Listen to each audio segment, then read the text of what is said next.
உங்கள் சத்யாவில் இப்பொழுது ஆடி அதிரடி தள்ளுபடி. எல்லாரும் முயற்சி அப்படிங்கிற ஒரு வார்த்தையை கேட்காத நாளே கிடையாது, அதை சொல்லாத மனிதர்களும் கிடையாது. ஆனால் என்ன கேட்டால், முயற்சிக்கு அப்படின்னா எந்த அளவுக்கு அதுக்கு ஒரு பெரிய ஆயுள் இருக்கும் அப்படின்னா, எப்போ வேணாலும் அதுக்கு முயற்சி செய்யலாம்.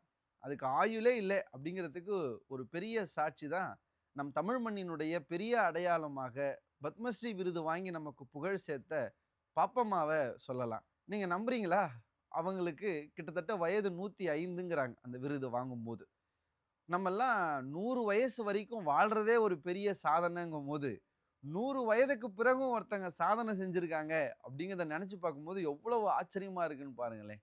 நம்ம தமிழ்நாட்டுல ரொம்ப வயது முதிர்ந்த ஒரு பெண்மணியில ஒருத்தவங்க பாப்பம்மா.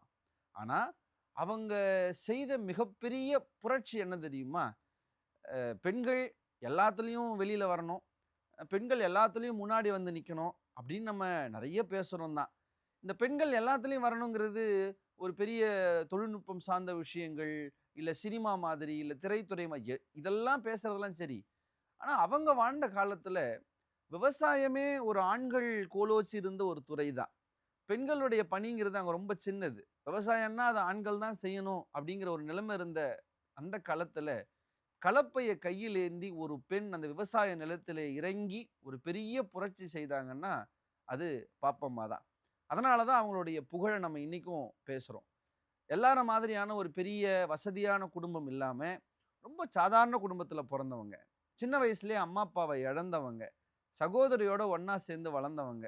ஒரு சின்ன மளிகை கடை வச்சு, அந்த மளிகை கடையில வந்த கொஞ்சம் கொஞ்சமா வந்த லாபங்கள் எல்லாம் ஒண்ணா சேர்த்து, தனக்குன்னு ஒரு 2 1/2 ஏக்கர் நிலத்த வாங்குனாங்க. வாங்கிட்டு அவங்களுடைய பெரிய கனவு என்னவா இருந்துச்சு தெரியுமா? நான் விவசாயம் பண்ணணும் அப்படின்னு நெனச்சாங்க. ஒரு பெரிய ஆண் துணை இல்லாம விவசாயத்த நம்மால செய்ய முடியும்னு நம்புனாங்க. ஏன்னா விவசாயத்துக்குரிய எல்லா விஷயமும் கலப்ப தூக்குறதிலிருந்து, நீங்க உழறதிலிருந்து, மாடு பூட்டுறதிலிருந்து, இதெல்லாம் ஒரு ஆணால தான் செய்ய முடியும்.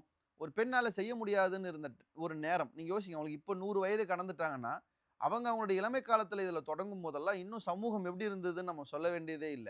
ஆனா அந்த காலத்துல ஒரு பெண்ணாக வயலிலே இறங்கி விவசாயத்தை தன்னுடைய அடையாளமாக மாத்துனாங்க. இதுல இன்னொரு ஆச்சரியப்படுற விஷயம் என்னன்னா, இன்னைக்கு நம்ம எல்லாரும் ரொம்ப அட்வான்ஸா பேசுற ஒரு விஷயம், இந்த ரசாயனங்கள்லாம் வேண்டாம். நம்ம இயற்கை வேளாண்மைக்கு வரணும். இயற்கை சார்ந்த உரங்கள் பயன்படுத்தணும். இதெல்லாம் நம்ம இன்னைக்கு ஒரு ட்ரெண்ட் ஆக்கி பேசிட்டு இருக்கோம்னா, நம்ம பாப்பம்மா பல ஆண்டுகளுக்கு முன்னாலேயே தன்னுடைய விவசாயத்தை இயற்கை விவசாயமாக மாற்றி, இயற்கை உரங்களை மட்டுமே பயன்படுத்தி ஒரு பெரிய சாதனைய செஞ்சாங்க. இவ்வளவு பெரிய விஷயங்கள செஞ்சதுக்காக தான், இன்றைக்கு 100 வயது கடந்து நம்முடைய மத்திய அரசு அவர்களுக்கு பத்மஸ்ரீ விருதை கொடுத்து பெருமை சேர்த்திருக்கிறது. நம்ம எல்லாம் ஜெயிக்கிறதுக்கு வயச ஒரு பெரிய காரணமா சொல்றோம். ஒண்ணு எனக்கு இப்ப தான் சின்ன வயசு. இதுக்குள்ள நான் என்ன ஜெயிக்கணுங்கிறோம். இல்ல எனக்கு எல்லாம் முடிஞ்சு போச்சு. நான் ரிட்டயர் ஆயிட்டேன். இதுக்கப்புறம் உட்கார்ந்துட்டு என் வாழ்க்கைய கடத்தினா போது அப்படின்னு நம்ம சொல்ற தருணத்துல, 100 வயதை தாண்டியும் கூட ஒரு பெரிய சாதனையை செய்ய முடியும் அப்படிங்கிற அவங்களுடைய வாழ்க்கைய நினைக்கும் பொழுது, முயற்சிக்கும், வெற்றிக்கும் வயது ஒரு தடையில்லை அப்படிங்கிறதுக்கு ஒரு பெரிய சாட்சியாக இவர்கள் இருக்கிறார்கள். நன்றி.